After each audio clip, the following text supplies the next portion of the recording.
जे का रंजले गांजले त्यासी म्हणे जो आपले, साधू तोची ओळखावा देव तेथेची जाणावा.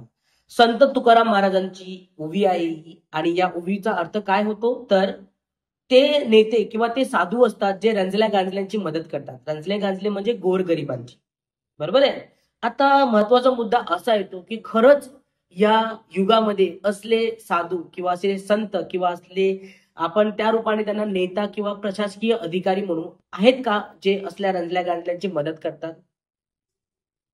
आता हा मुद्दा का उपस्थित होतो की हा मुद्दा पुण्यातील हिट अँड रन केसचा जो नाट्यमय प्रकार घडला त्यामुळे संपूर्ण भारतभरच नव्हे तर संपूर्ण जगामध्ये याची माहिती पोहोचली आणि कशा प्रकारे अमीर लोकांना या माध्यमातून लपवण्यात येते किंवा या माध्यमातून वाचवण्यात येते हे आपल्याला प्रकर्षाने दिसले. आणि हा एकच मुद्दा नाहीये, वेळोवेळी भारतामध्ये अशा भरपूर घटना घडलेल्या आहेत की ज्यामुळे फक्त आणि फक्त श्रीमंतांनाच वाचवण्यात आलेलं आहे आणि गरिबांची काय अवस्था झालेली आहे तुम्हाला आम्हाला माहिती आहे.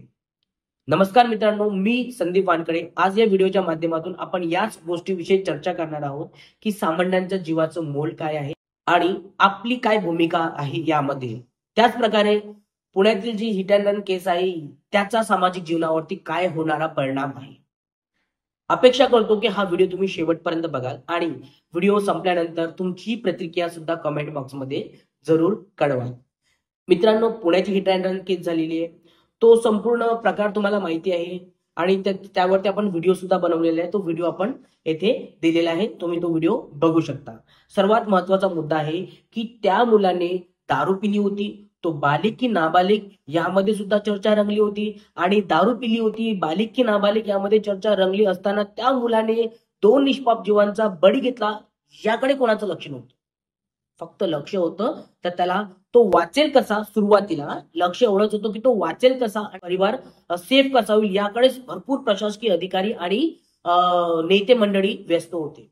आता मला तुम्ही सांगा, यामध्ये सर्वात महत्वाचा मुद्दा उपस्थित होतो की तुमच्या आमच्यासारख्या लोकांची जीवाची किंमत होती का हो, कोणी केली का हो.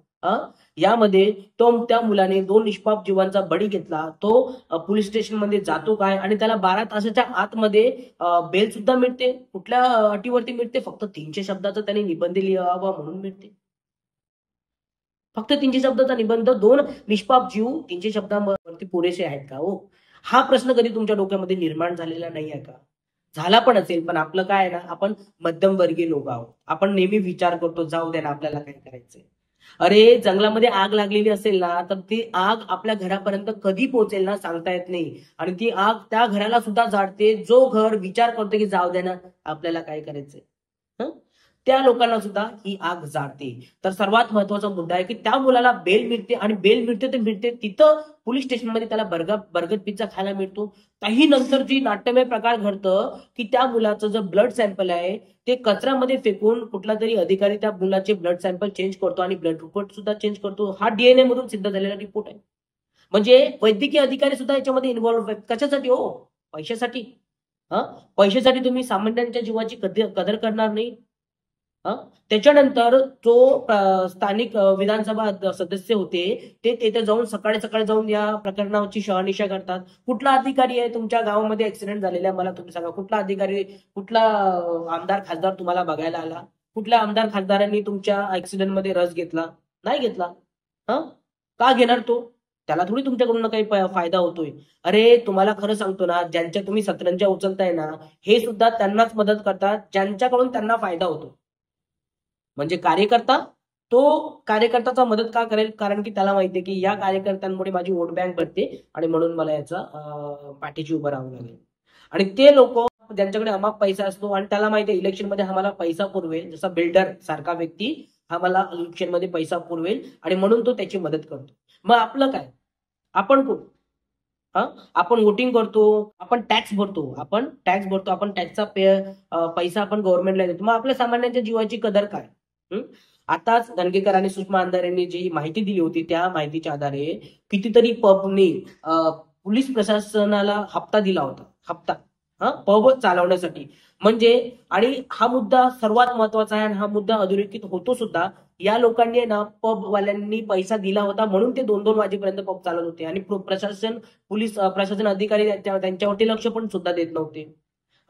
येथील तरुण पिढी आता तरुण पिढी म्हणजे काय, ज्यांच्याकडे खूप अमाप पैसा आहे तरी पण ते आपल्या भारताचं भविष्य आहेतच ना. ते तरुण पिढी ज्याला मी म्हणतो ते आपल्या भारताचं भविष्य आहे. ज्यांच्याकडे अमाप पैसा आहे, हे पैसा उडवण्यासाठी हे ते पबमध्ये जातात, दारू पितात, धिंगाणा घालतात.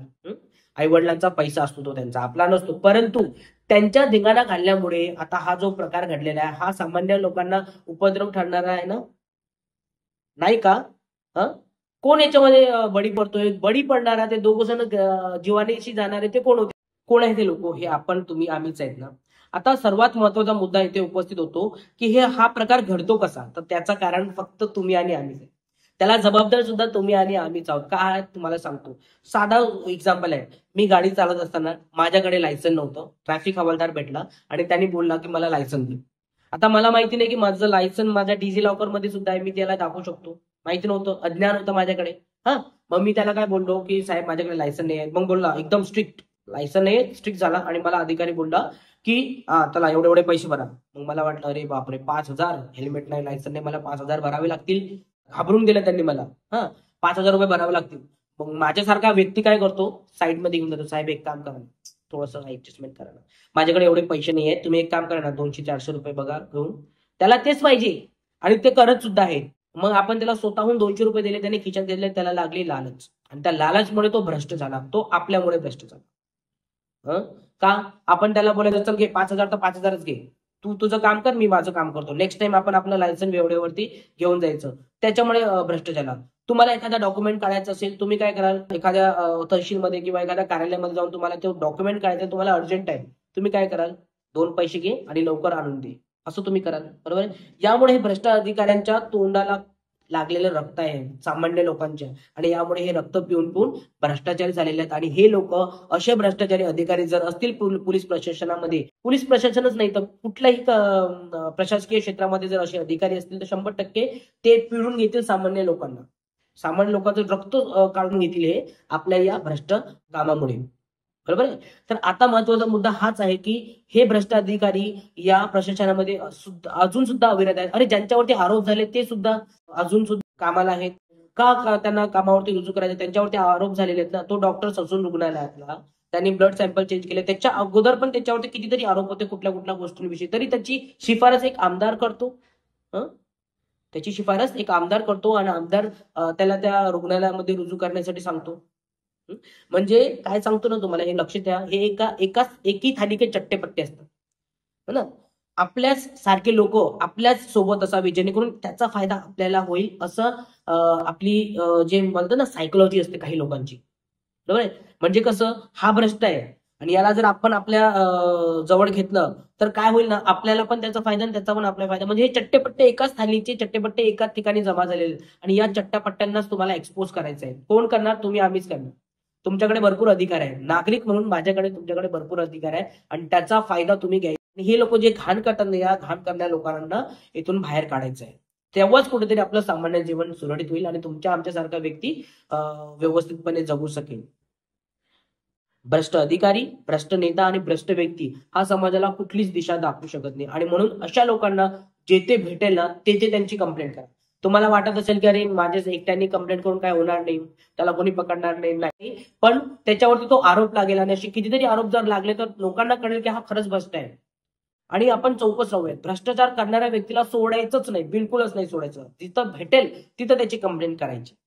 आणि त्यासाठी तुम्ही सुद्धा आपली केस दाबण्यासाठी किंवा आपला काही फायदा होईल यासाठी तुम्ही पण पैसा पुरवायचा नाही, ज्यामुळे असं हे प्रॉब्लेम होते. तुम्हाला जर खरंच वाटत असेल ना की आपल्याला काय करायचं, या वाक्यावरती जर तुम्ही पुढे जात असाल ना, तर एक लक्षात ठेवा, जंगलामध्ये आग लागली ना, जो व्यक्ती विचार करतो ना की आपल्याला काय करायचंय, जाऊ दे, त्याचंच घर पहिले जळतं, त्याचंच घर पहिले जळतं. आणि म्हणून हे जंगल आहे, या जंगलामध्ये आपण राहतोय, या जंगलाला सुंदर कसं ठेवायचं हे आपल्यावरती जबाबदारी आहे, आणि आपण त्याला पूर्ण करूयात, जेणेकरून सामाजिक जीवन भ्रष्ट व्यक्तींनी न भरता चांगल्या अधिकाऱ्यांनी आणि चांगल्या होतकरू नेत्यांनी भरेल, आणि आपल्या सामान्य जीवाची कदर होईल.